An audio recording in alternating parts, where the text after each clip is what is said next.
আলোচনা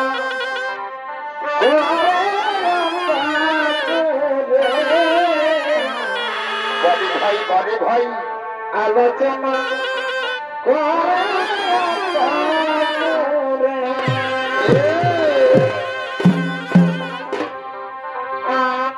রাজা আরে কি হলো কি হলো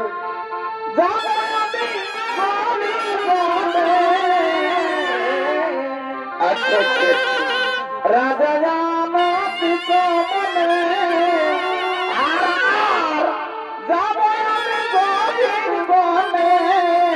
বড় ভাই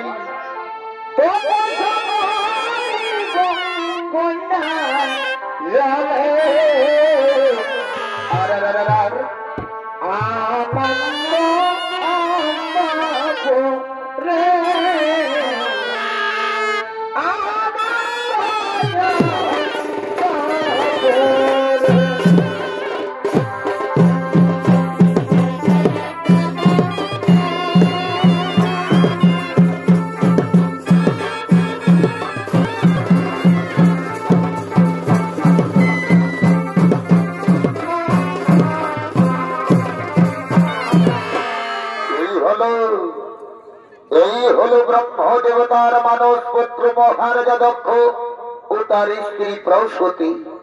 দুই পতিপত্নী নিয়ে একত্রিত হয়ে আলোচনা সভায় আগমন করতে চলেছেন।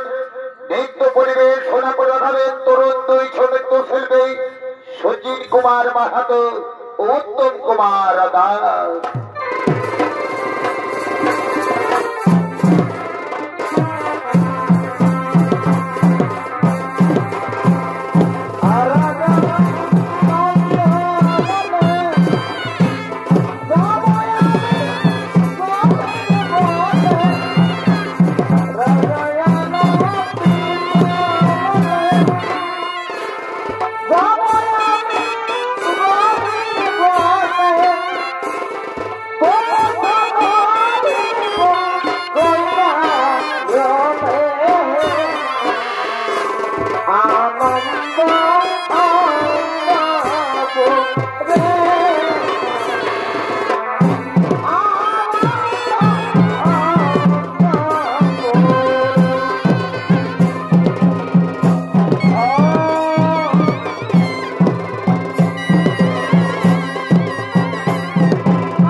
এই জগৎ মাঝারে সর্বশ্রেষ্ঠ পিতারূপে পরিগণিত হতে আমি মহামায়ার তপস্যা করতে যাব ওই গভীর কাননে। কি বলছো স্বামী? আমাদের তো 9টি কন্যা সন্তান রয়েছে, তবু তুমি কন্যা সন্তানের এই আশায় যাবে মহামায়ার তপস্যা করতে ওই গভীর কাননে? আমাদের 9টি কন্যা সন্তান রয়েছে বটে, কিন্তু তাতে আমার সম্মান বৃদ্ধি পায়নি। তাই তো সম্মানিত হতে এই জগৎ মাঝারি সর্বশ্রেষ্ঠ পিতারূপে পরিগণিত হওয়ার জন্য আমি মহামায়াকে কন্যারূপে পেতে ওই মহামায়ার তপস্যা করতে যাব গভীর কাননে। চলো প্রসূতি চলো, আর অযথা করিব না বিলম্বন। তুমি যাবে রাজি অন্তপুরে, আর আমি যাব গভীর কাননে।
জনমানব শূন্য নির্জন কাননে করেছি আগমন। এই মনমত এখানে আমি আমার আরাধ্য দেবী মহামায়ার করিব আরাধন। এই মহামায়ার করিব আরাধন। জগৎ জননী মহামায়ার কাছে খুলে বলবো মনের কথা। আমি যেন মনপুত হয়ে ওই জগৎ জননী মহামায়াকে কন্যা রূপে পাই আমার ঘরে। হ্যাঁ, আর বিলম্বন করবো না। আমি এখন কঠোর ভাবে করিব আরাধন।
করেছি আগমন অথবাস বেলা তোমার দোনায়ান এসেছো এসেছো অগৌ জগৎ জননী মহামায়া কৃপা করে আমার আরাধনায় তুষ্ট হয়ে বাবা সম্মুখে দিয়াছেন দর্শন মাগো তাহলে অধমের শতকোটি প্রণাম রহিল তব চরণে মাতা এই অধমের শতকোটি প্রণাম রহিল তব চরণে তথাস্তু মহারাজ বলো কেন মনে অসময়ে করিয়াছে শরণ বলবৎস কিবা তোমার মনোবাঞ্ছা আমি নিশ্চয়ই করিব পূরণ অগৌ জগৎ জননী মহামায়া কৃপা করে দিয়াছেন দক্ষণ দর্শন মাতা তাহলে এই ভক্তের মনপুত বর করুন অর্পণ মজনে বাসনা জেগেছে আমার মনে এই জগৎ মাঝারে সর্বশ্রেষ্ঠ পিতারূপে পরিগণিত হওয়ার জন্য আমি আপনারে কন্যারূপে বেঁচে যাই মাগো জননী আমার ঘরে কন্যারূপে জন্ম নেবেন মাতা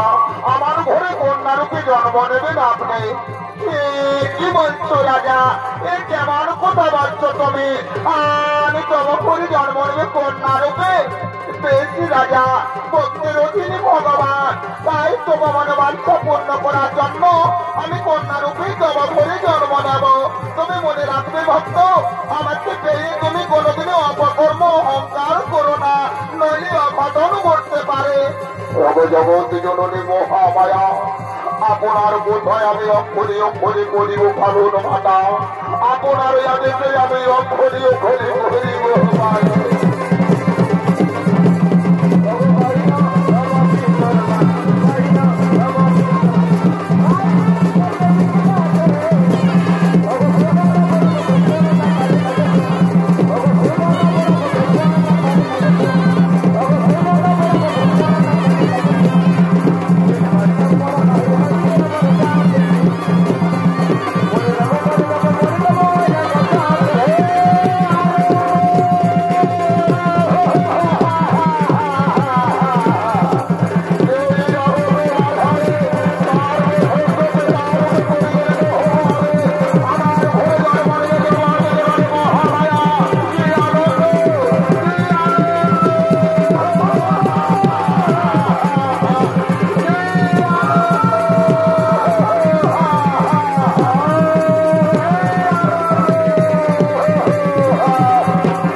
মহাজগৎ জননী মহামায়া তুষ্ট হয়ে ওই দক্ষরাজের ঘরে কন্যারূপী জন্মগ্রহণ করতে মন স্থির করলেন দিন যায় মাস যায় বৎসর অতিবাহিত হয়ে যায় এককালে মহারাজা দক্ষের ওরসে প্রসূতির গর্ভ হতে জগৎ জননী মহামায়া কন্যারূপে জন্ম নিলেন দক্ষরাজের ঘরে আদর করে তার নাম স্থির করলেন সতী ওই সতী ছোটকাল থেকে শিবের প্রতি আসক্তি হয়ে শিব আরাধনা করতে থাকে দিন যায় মাস যায় বৎসর অতিবাহিত হয়ে যায় সতীর যখন অষ্টম বৎসর বয়স পূর্ণ হয় সেই সময় একদিন সতী শিবের আরাধনা করার জন্য নদী তীরে নির্জন স্থানে আগমন করছে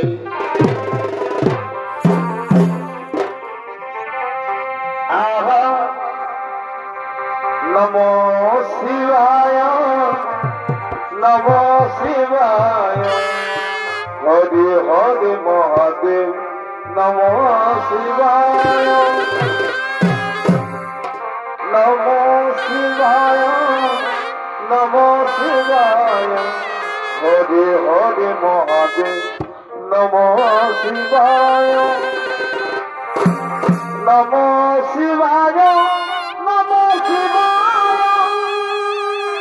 হরি হরি মহাদেব নমো শিবায় নমো শিবায় নমো শিবায় হরি হরি মহাদেব নমো শিবায় নমো শিবায় নমো শিবায় হরি হরি মহাদেব নমো শিবায়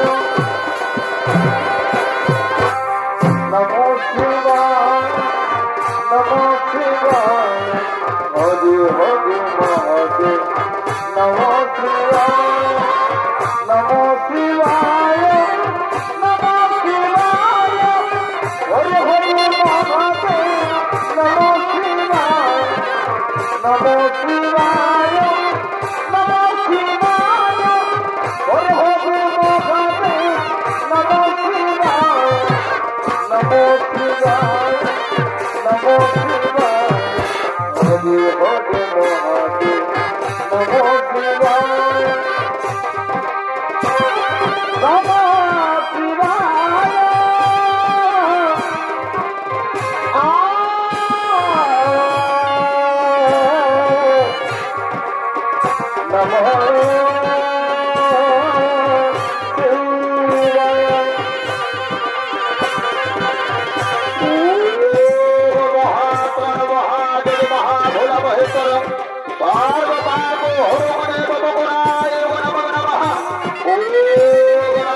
শিবের আরাধনা শুনতে পেয়ে ওই কুমারী মেয়ে সতীর কাছে নদী তীরে আগমন করতে চলেছে। আর কৈলাসপতি মহারাজ বলে, এটি ওই কুমারী মেয়ে করে আমার আরাধনা। না না না না না না না, আমি বাস্তব রূপে তার কাছে যাব না। আমি তার শিব আরাধনার পরীক্ষা নিতে আমি অন্যরূপ ধারণ করে তার কাছে যাব। অন্যরূপ ধারণ করে আমি তার কাছে যাব।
তুমি বাপের কথা বলছো, তাহলে এতদিন ধরে জমিনে শিব আরাধনা করে পুণ্য ফল লাভ করেছ, ওই পুণ্য ফল যদি আমাকে দাও তাহলে আমি শিশুটিকে ছেড়ে দিতে পারি।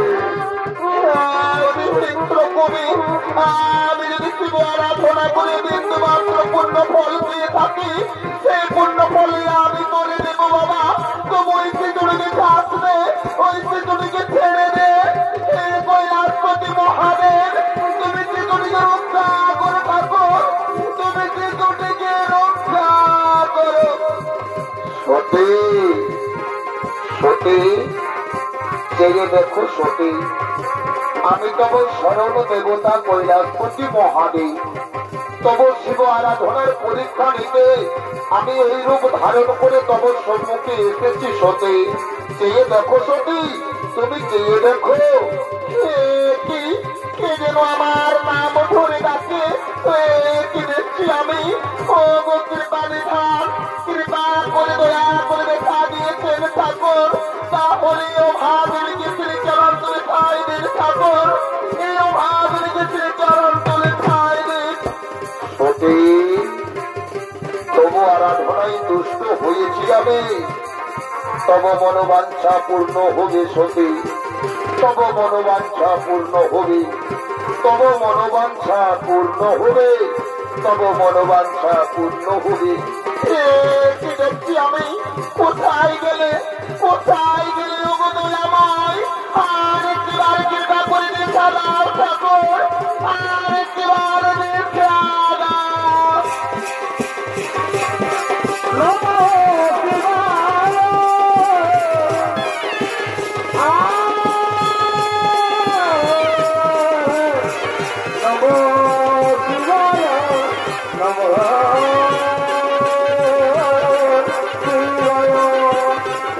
মহারাজা দক্ষ নিজ কন্যা সতীকে খোঁজ করতে করতে নদী তীরের দিকে এগিয়ে আসছে আর বলছে, ওরে সতী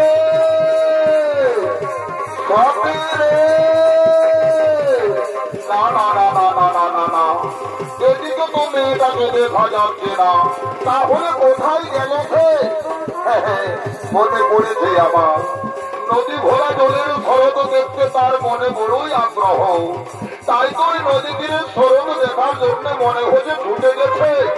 আমি এখন ওই নদী তীরের দিকেই যাব, আমি নদী তীরের দিকেই যাব। ওই আমার ছোট একই দেখছি আমি, আমার কন্যা হয়ে সৈন্য ছাড়া ভিখারি শিবিরে আরাধনা করছে সতী। নারী সতী না, এটা তোর উচিত হয়নি রে মা। আমার মেয়ে হয়ে ওই সৈন্য ছাড়া ভিখারি শিবিরে আরাধনা করা তোর উচিত হয়নি। কিন্তু না, এই যে দেখছি আমার মেয়ে শিবের প্রতি আসক্তি হয়ে পড়েছে, এ তো মেনে নিতে পারবো না। তাই তো শিবের সঙ্গে সম্পর্ক ছিন্ন করার জন্য আমি স্বয়ংবর সভার আয়োজন করে আমার নিজ মেয়ে সতীকে অন্যের হাতে তুলে দেব। তারপরে আমি দেখবো ওই সৈন্য ছাড়া ভিখারি শিবই আমাকে কি করতে পারে। ওরে মা, ওরে মা সতী, আর বিলম্বন করিস না রে মা, তাড়াতাড়ি তুই রাজত্ব করে আয়, তোর গর্ভধারণী মাতা তোকে ডাক করছে।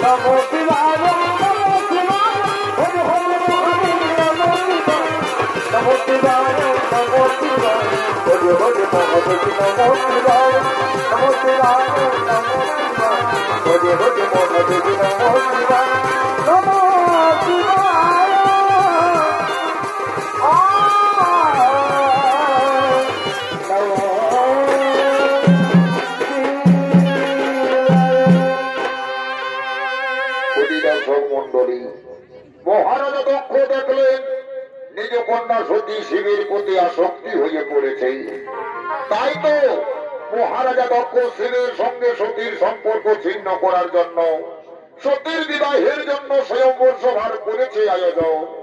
আর ওই সভায় দূর দূরান্ত থেকে রাজা ও রাজকুমারগণ আগমন করতে চলেছে।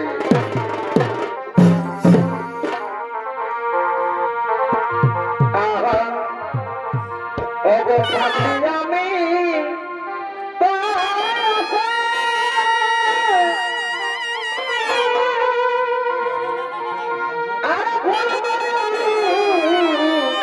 কি হলো ভালোবাসা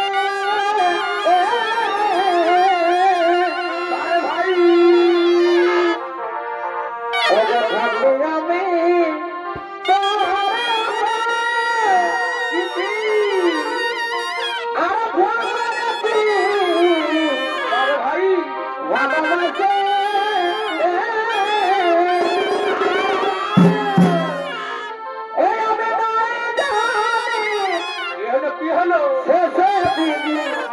কি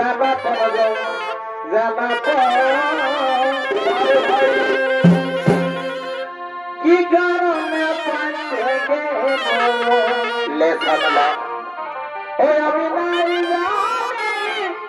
বসে দিদি জানা তো কি কারণে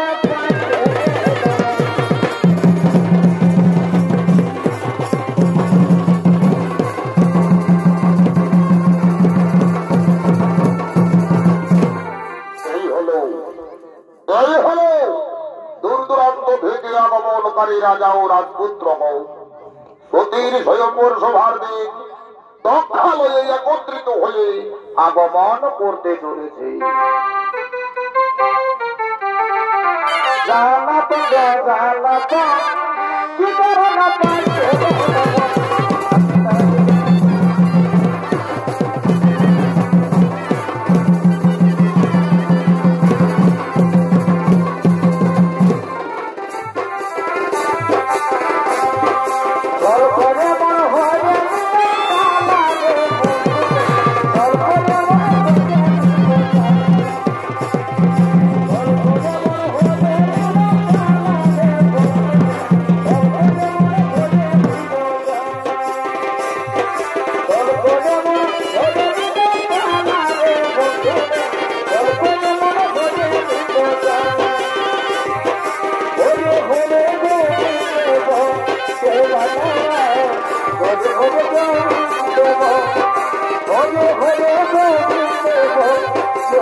আগমনকারী রাজা ও রাজপুত্রগণ, আমার পক্ষ থেকে সকলকে জানাই আন্তরিক অভিনন্দন। আমার কন্যা সতীর স্বয়ম্বর সভার করেছি আয়োজন, তাই এই সভাস্থলে আমার মেয়ে সতী যারে পছন্দ করে বরমালা করিবে অর্পণ, তাকে আমি জামাই হিসেবে করিব গ্রহণ। শোনো শোনো যুবরাজগণ, এখন নিজে নিজে আসন গ্রহণ। এখনই আমার কন্যা সতী এই স্বয়ম্বর সভায় বরমাল্য নিয়ে আগমন করবে।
তুমি তাদের মধ্যে একজনকে পছন্দ করে বড়মালা পরিয়ে দিয়ে স্বামী রূপে বরণ করে নেবে মা।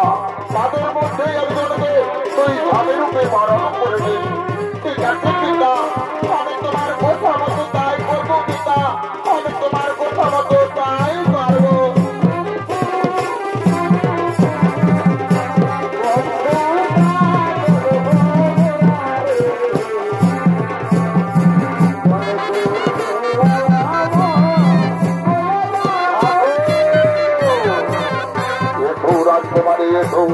তুমি আমার বলে মালা দাও, আমার বলে যদি মালা দিয়ে থেকো তাহলে তোমাকে আমি রাজরানি করে রাখবো, আমি তোমাকে রাজরানি করে রাখবো।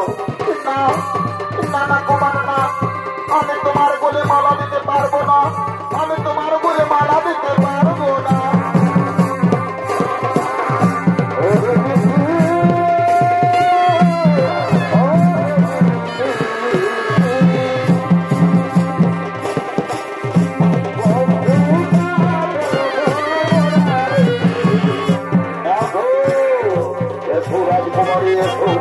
তুমি আমার বলে মালা দাও, আমার বলে যদি তুমি মালা দিয়ে থাকো তাহলে তোমাকে আমি সযত্নে রাখবো, আমি তোমাকে সযত্ন করে রাখবো।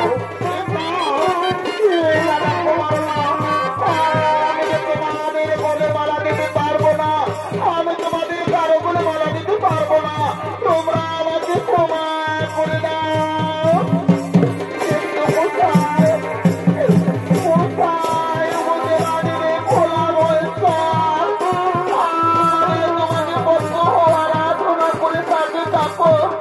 তাহলে আজকের দিনে তুমি আমার এই সবাই চলে এলে না কেন?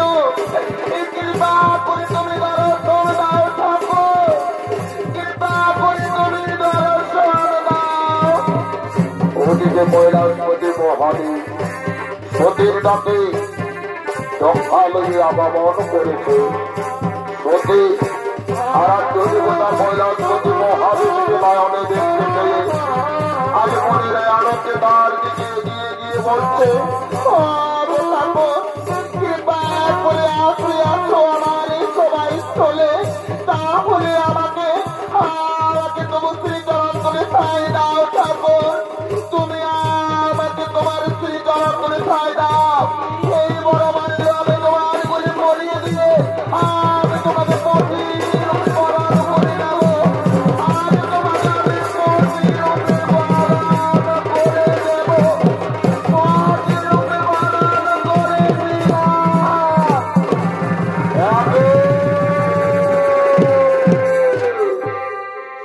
মহারাজা দক্ষ আপনার কন্যা শেষ পর্যন্ত ভিখারি শিবের বলেই মালা দিয়েছে। এই যদি বা শোনা ছিল মহারাজ, তাহলে আমাদেরকে আমন্ত্রণ করে ডাকলেন কেন? শোনুন মহারাজ, এই অপকর্মের জন্য ধিক্কার জানাই আপনাকে।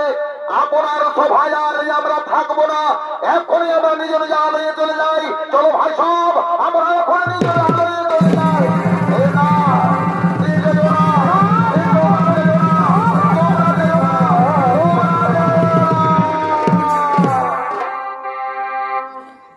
রে মা সতী, এ তুই কি করলি রে মা? আজ শত শত রাজা রাজকুমার থাকা সত্ত্বেও তুই এই ভিখারি শিবের বলে বড়মালা দিয়ে আমার মান সম্মানকে মাটিতে মিশিয়ে দিলি রে মা। তুই আমার মান সম্মানকে মাটিতে মিশিয়ে দিলি।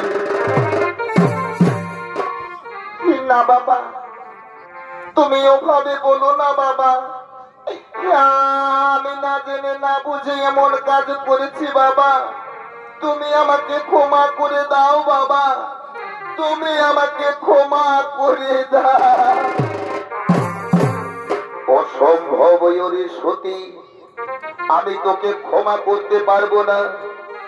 আজ সভায় স্থলে তুই আমাকে অপমানিত করেছিস রে মা। আজ রাজা রাজপুত্র থাকা সত্ত্বেও ওই ভিখারি শিবের বলে মালা দিয়ে আমার মান সম্মানকে নিয়ে ছিনিমিনি খেলা খেলে তুই আমাকে অপমানিত করেছিস রে মা। তুই আমার মান সম্মানকে মাটিতে মিশিয়ে দিয়ে বাবা, আমি যদি ভুল করে থাকি বাবা, তাহলে তুমি আমাকে ক্ষমা করে দাও না বাবা, তুমি আমাকে ক্ষমা করে দাও। আর হাতে ধরি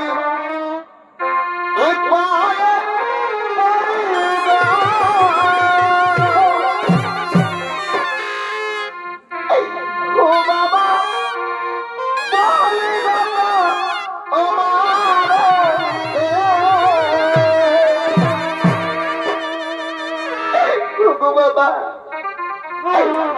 আমি না জানে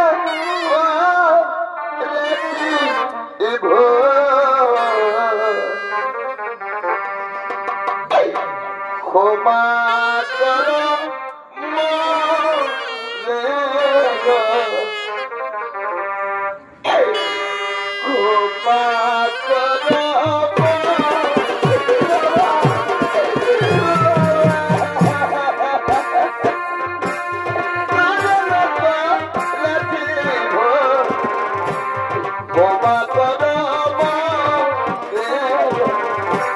ক্ষমা করো তুই আমার কাছে ক্ষমা চাইতে আসছিস, আজ তুই একবারও ভাবলি না তোর বাবা কত দেবতার কাছে মানত করার পর তোকে আমি কন্যা রূপে লাভ করেছিলাম রে মা। আজ তুই সেই বাবার দুঃখের কথা ভুলে গিয়ে ভাগ্য সুখের জন্য তুই ভিখারি শিবকে স্বামী রূপে বরণ করে নিলিস রে মা। আমার দুঃখের কথা তুই ভুলে গেলি রে মা, আমার দুঃখের কথা তুই ভুলে গেলি বাবা। আমি তোমার সন্তান বাবা, সন্তান যদি কোনো ভুল করে থাকে বাবা, তাহলে তুমি তাকে ক্ষমা করতে পারবে না বাবা। তুমি আমাকে ক্ষমা করে দাও না বাবা, তুমি আমাকে ক্ষমা করে দাও।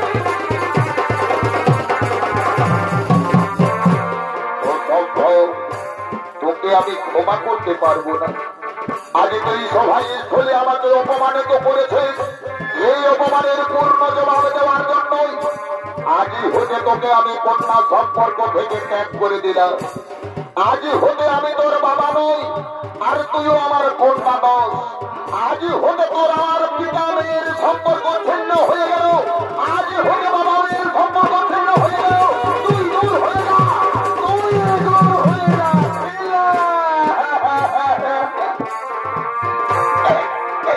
বাবা, তুমিও কথা বলো না বাবা, তুমি আমাকে ত্যাগ করে দিও। ওই আমার বাবা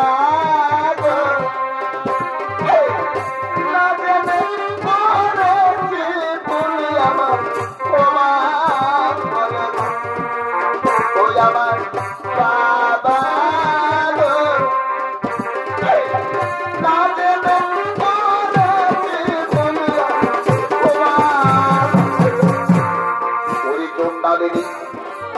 আজই হতে তুই আমার কন্যা নস, আর আমিও তোর বাবা নই।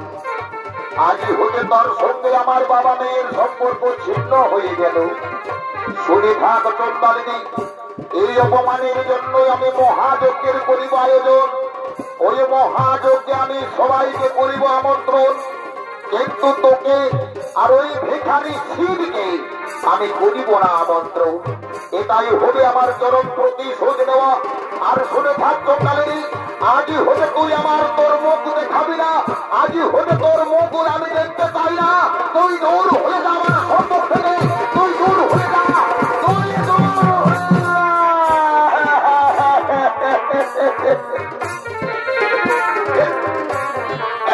ভগবান, কি তুমি করলে থাকো, এই কি আমার কপালে লিখেছে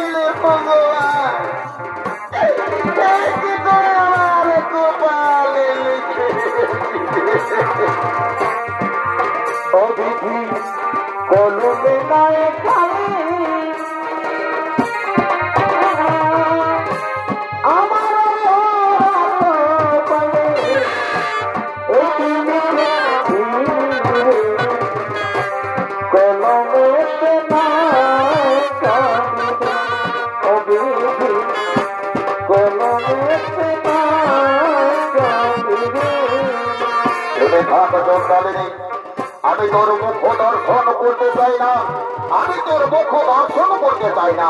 হ্যাঁ, তাই আমি অন্তপুরে চলে যাব। এই চন্দ্রালিনী কেঁদে কেঁদে যদি এখানে নদী বইয়ে দেয়, তাহলেও আমি তাকে ফিরে তাকাবো না। আমি এখন চলে যাই রাজ অন্তপুরে, আমি এখন চলে যাই রাজ অন্তপুরে। সতী, সতী, তুমি চলে এসো সতী। তুমি যখনই আমাকে স্বামী রূপে বরণ করে দিয়েছ, তখনই আমি তোমাকে সঙ্গে নিয়ে কৈলাসপুরে চলে যাব। এসো সতী এসো, তুমি মন খারাপ করো না। ঠিক আছে স্বামী, তাই হবে স্বামী, তাই হবে। কিন্তু আমি একবার আমার বাবার বাড়িকে নয়ন করে দেখেনি স্বামী, আমার বাবার বাড়িকে নয়ন করে দেখে।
এতক্ষণে মহারাজা দক্ষ অপমানিত হলেন সতীর সৌমর্য ভাই।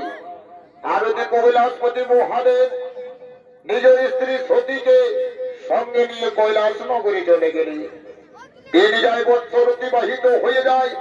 মহারাজা দক্ষ স্বয়ম্বর সভার অপমান ভুলতে না পেরে মহাযজ্ঞের করেছে আয়োজন। ওই মহাযজ্ঞে ত্রিভুবন বাজারের সকলকে আমন্ত্রণ করেছে, কিন্তু তার কনিষ্ঠ মেয়ে সতী ও জামাই শিবকে আমন্ত্রণ করে না।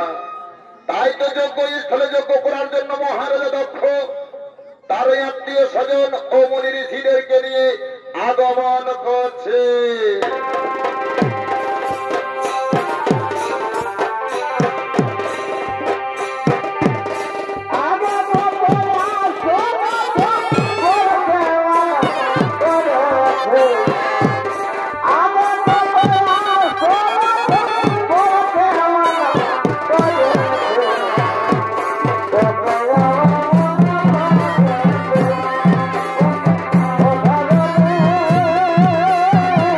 Oh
এসো এসো মনি ঋষিগণ, আর যথা করবেন না বিলম্বন, তাড়াতাড়ি আমার যজ্ঞ করো হো আরম্ভ, তাড়াতাড়ি আমার যজ্ঞ করো হো আরম্ভ। আর ধরো প্রহরীগণ, তোমরা যাও নিজ নিজ আসন, নিজ নিজ দায়িত্ব পালন করো। এই দ্বারের মধ্যে ভালো ভালো দ্বারের রক্ষা করো, যাতে বাইরে থেকে কেউ প্রবেশ করতে না পারে আমার যজ্ঞ স্থলে।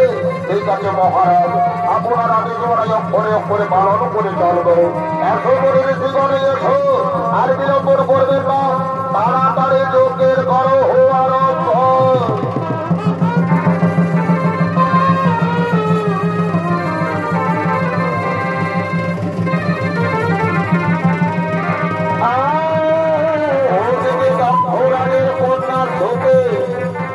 আমন্ত্রণ না পেয়েও নিজের বাবার বাড়িতে যজ্ঞ অনুষ্ঠান দেখার জন্য দক্ষালয়ে আগমন করতে চলেছে। আর ওই কন্যাকে দেখে প্রহরীগণ দুইজনে আলোচনা করে বলছে, ওরে ভাই, তুমি লক্ষ্য করেছো? ওই দেখো এক অপূর্ব সুন্দরী নারী ওই দ্বারের মধ্যে দাঁড়িয়ে রয়েছে। আচ্ছা বলো তো ভাই, তাকে কি তুমি কোনোদিনও দেখেছো? ওরে ভাই, ওটাই তো হলো মহারাজা দক্ষের ছোট মেয়ে। একে বলছো রে ভাই? একে তুমি বলছো? মহারাজা দক্ষ তো বলেছে তাকে নাকি আমন্ত্রণ করে না, তাহলে বিনা আমন্ত্রণে এখানে আসবে কেন? আমার মনে হয় মহারাজা দক্ষ গোপনে গোপনে তাকে আমন্ত্রণ করেছে। ঠিক বলেছো ভাই, তুমি উচিত কথা বলেছো। তাহলে চলো তো দেখি, ওই মহারাজা দক্ষের কাছে এই সংবাদ আমরা পৌঁছে দেব। এই সংবাদ আমরা মহারাজা দক্ষের কাছেই পৌঁছে দেব। মহারাজ, বন্ধ করো, বন্ধ করো, মহাযজ্ঞ বন্ধ করো। কেন? কি হয়েছে? কেন যজ্ঞ বন্ধ করব? মহারাজ, আপনি তো বড় মুখে বলেছিলেন আপনার মেয়েকে নাকি আমন্ত্রণ করবেন না, তাহলে সেই যজ্ঞস্থলে এলো কেন? আমার মনে হয় আপনি নিশ্চয়ই তাকে গোপনে গোপনে আমন্ত্রণ করেছেন। একই বলছো প্রহরীগণ, একই কথা বলছো তুমি। আমার কন্যা এসেছে, ওই কোথায় দেখাও তো করে। ওই দেখুন মহারাজ, ওই দেখুন। একই ছি ছি ছি ছি ছি ছি ছি ছি, তোর কি মান সম্মান বলে কিচ্ছু নেই? নির্লজ্জের মতো বিনা আমন্ত্রণেও আমার যজ্ঞস্থলে আগমন করেছি। তোর কি মান সম্মান বলে কিচ্ছু নেই? ও, তোর আবার মান সম্মান থাকবে কি করে? তোর স্বামী তো শ্মশানে মশানে ঘুরে বেড়ায়, তোর স্বামী ভিক্ষা বৃত্তি করে বেঁচে আছে, তোর স্বামী পরনে কাপড় জোটাতে পারে না, তার স্ত্রী হয়ে কি মান সম্মান থাকতে পারে? ওরে নির্লজ্জ নারী, আজ তুই আমার এই স্থলে এসেছিস, আজ বিনা আমন্ত্রণে নির্লজ্জের মতো এসেছিস।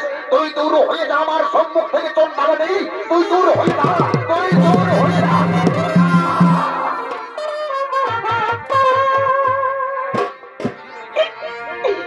বাবা, তুমি এমন ভাবে আমাকে বলছো কেন বাবা?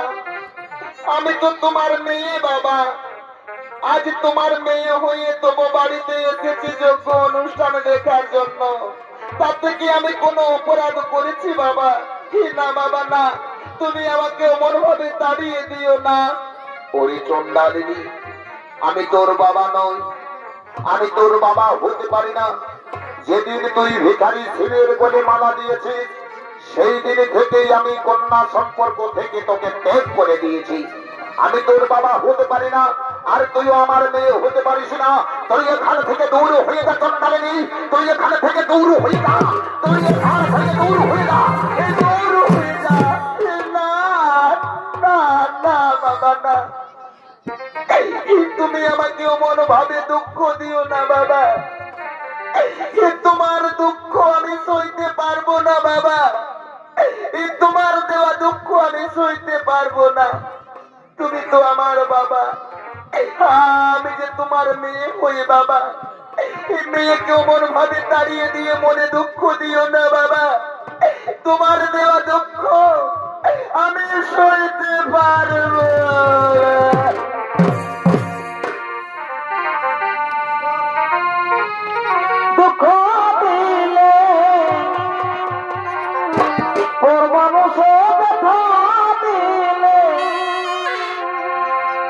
দুঃখ মনে হয় না মানুষ কষ্ট দিলে দুঃখ মনে হয় না আপন বাবা কষ্ট দিলে মেনে নেওয়া যায় না আপন বাবা ব্যথা দিলে মেনে নেওয়া যায় বাবা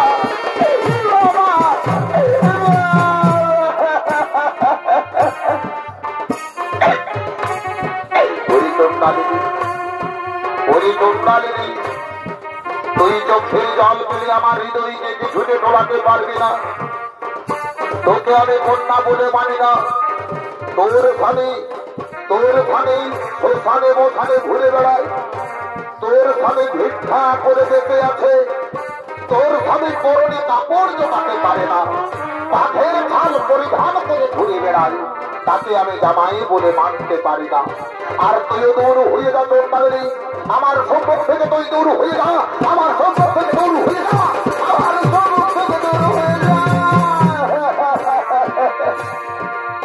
ওই আমি কি দোষে দোষী রে ও কোনো ভাতাইনি একই দয়া একই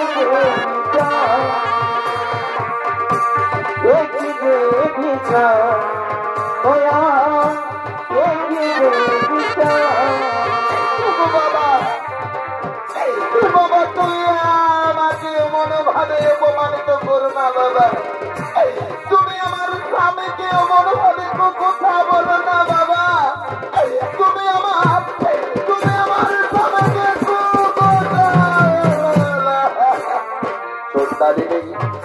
আজ তোর স্বামীকে অপমান করে কথা বলছি তখন তোর বড় ব্যথা লাগতে তাই না কিন্তু একদিন তুই সবাই স্থলে আমাকে যে অপমান করেছে সে কথা আমি আজও ভুলিনি চোখালিনি তুই আমাকে সেই অপমান করেছিস তারই অপমানের পূর্ণ জবাব দিতে আমি মহাযজ্ঞের করেছি আয়োজন আর সেই সৌভাগ্যকে তুই আমাকে আমার অপমানিত করতে এসেছিস তুই দূর হয়ে যা তোর আমি মুখ দেখতে চাই না তোর আমি মাথা দেখতে চাই না আর কত কাঁদাবি রে আমার কাঁদাবি রে গেল না যাবা ও দয়াল গেল না যাবা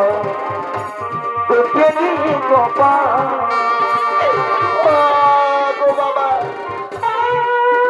বাবা গো তুমি আমার স্বামীকে যে অপমান কর কথা বলেছো বাবা তুমি শুনে দেখো বাবা তুমি আমার স্বামীকে ভিখারি বলেছো কিন্তু তবু সে তো আমার স্বামী তাই না আমার স্বামী যদি পরনে কাপড় জোটাতে না পারে তবু তো সে আমার স্বামী তাই না বাবা আর স্বামী নারীর কাছে দেবতাদের থেকেও বড় হয় আজ সেই স্বামীর নিন্দা আমি কেমন করে শুনবো বাবা শুনে থেকো বাবা তুমি যে মুখে আমার পতিদেব মাকে অপমান করে কথা বলেছ তার জন্য আমি তোমাকে অভিশাপ দিচ্ছি বাবা তুমি যে মুখে অপমান করেছ সেই মুখ তোমার খসে পড়বে বাবা আর ওই স্কন্ধে যুক্ত হবে তোমার ছাগলের মূর্তি শুনে থেকো বাবা আমি যদি তোমার মেয়ে হয়ে থাকি তাহলে অভিশাপ অবশ্যই ফলবে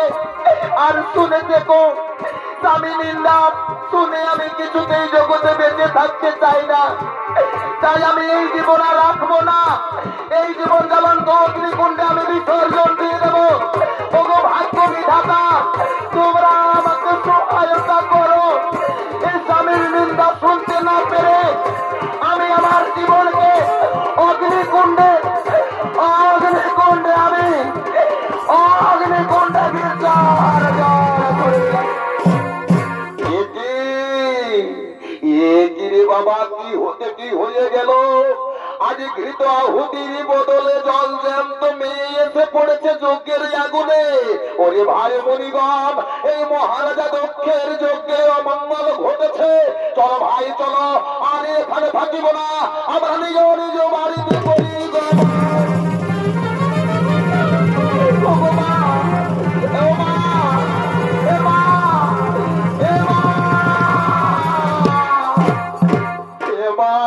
কথা বল মাই, কথা বল, অমর ভাবে ঘুমিয়ে থাকিস না মাই, কথা বল এ মাই, মাই এ মাই।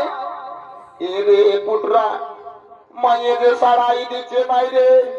চল রে চল, আমরা বাবা ভোলা মহেশ্বরকে ডাকে আনি। কোথায় বাবা ভোলা মহেশ্বর?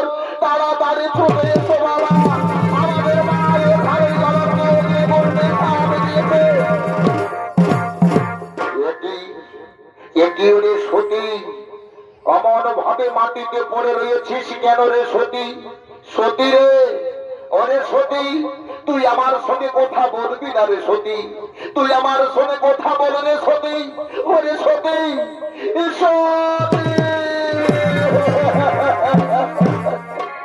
সতী, ওরে সতী, তুই আমাকে এমন ভাবে একা ছেড়ে চলে যেতে পারিস না রে সতী। তুই আমার সঙ্গে কথা বল রে সতী, তুই আমার সঙ্গে কথা। আর শেষের দিনে সেজন বিনে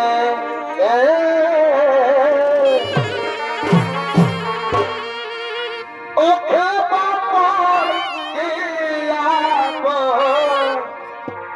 হবে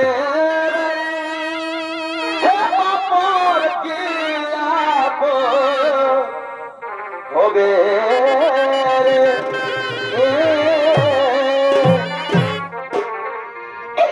শেষের দিনে সেজন দিনে